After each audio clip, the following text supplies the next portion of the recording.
may mga comments ang aking viewers na tungkol sa mga naniningil sa kanila na kunyari ay employers, we don't know kung talagang employers nga sila, na nanghihingi ng biometrics fee.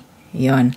Nagsesend sa applicants at sinasabing magbabayad kayo ng biometrics fee through the employer. Guys, take note na ang biometrics fee ay sa IRCC po yan babayaran. Hindi rin po employer ang magbibigay ng notice para sa inyong biometrics fee. At ang proseso supposed to be ay magbabayad lang kayo ng biometrics fee kung nakapag-submit na kayo ng inyong work permit application. Kaya kung meron pong mga ganyang kunyari employer tapos naniningil sa inyo ng biometrics fee, walk away na kaagad. No? Huwag nyo na po silang pansinin. Alam na ninyo na scam or fake yan. Iwas tayo sa mga scammers. Si Ate Menchi ito. Thank you for watching.